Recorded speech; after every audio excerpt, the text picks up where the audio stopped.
In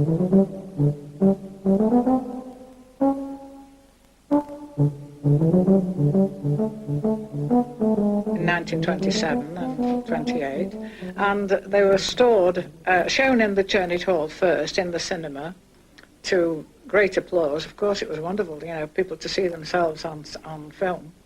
And then they were kept in there in the projection room. After the cinema closed, talkies sort of came in and the cinema faded away.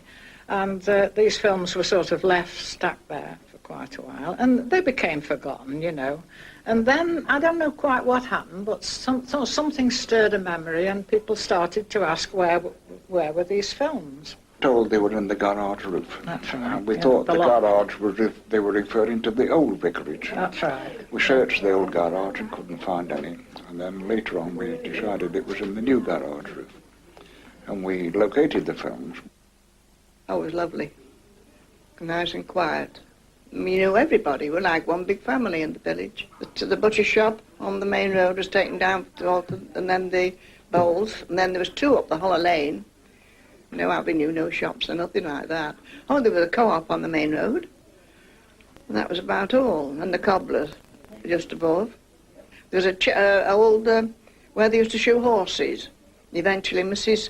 Dawson and her husband turned it into a chip shop. And that was the highlight of the village.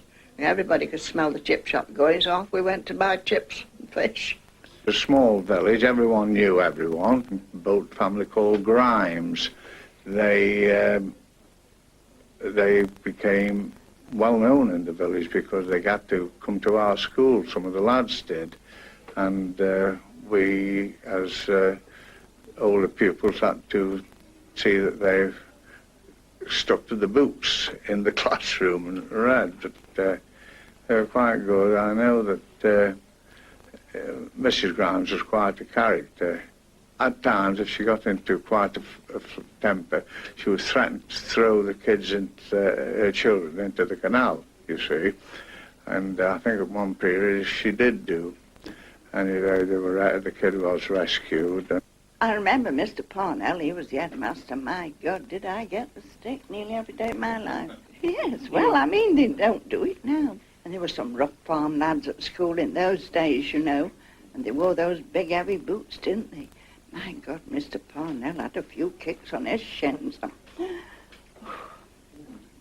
Then he used to say, "Statement in it, staying after school." And if it was a Friday, as soon as he'd gone round to his house, you know, because his house was by the school, and he'd go home for a cup of tea and I was home. I used to run home. I knew he'd forget on Monday. Village life was absolutely lovely, beautiful. I'm still here. And my father played the big drum always, which I now look after. My grandfather led the band. He didn't play an instrument, he just walked in front. My other grandfather was the one you've got a photograph in Wetley Rocks, with his horse and cart, and he was a greengrocer. And his name was John William Turner.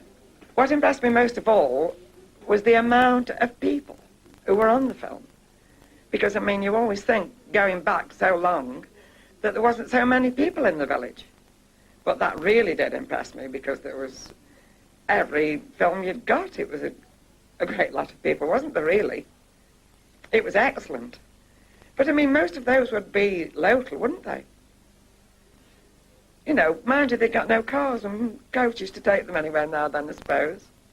The lady who came on with Charlie Chaplin in the pram was Clara Haynes, and she was the village dressmaker, village postmistress, church organist, one of those ladies, you know, who did almost everything. And she lived on the main road in Cheddleton.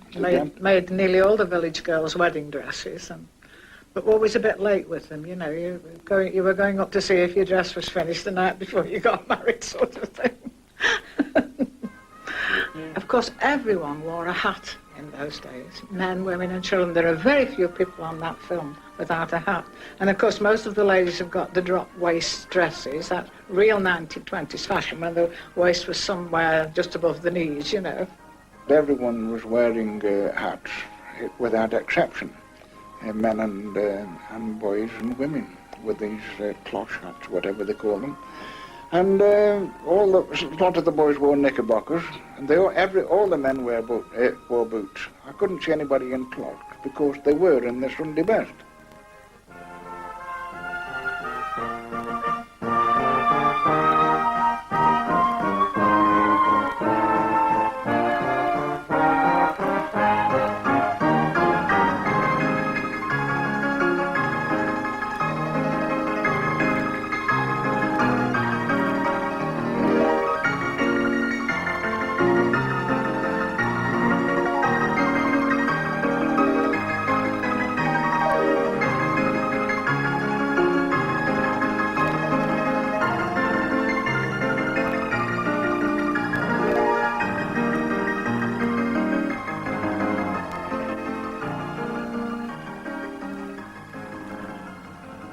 Event called the GARRETAW, which is water rag backwards. And that was an event organised mainly by the vicar, but also supported by Britain staff.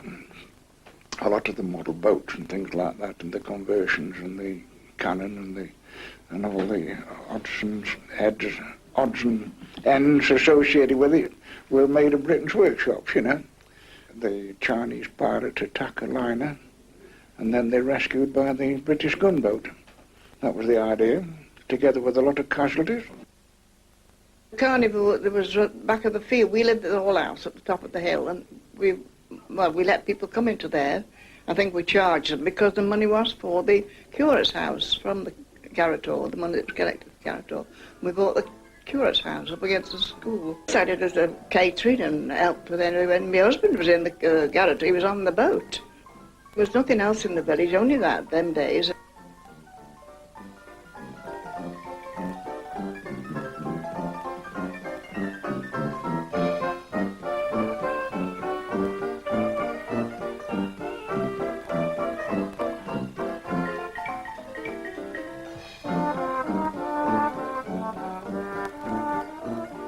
They had a mock operating theatre on the hillside, which I remember vividly.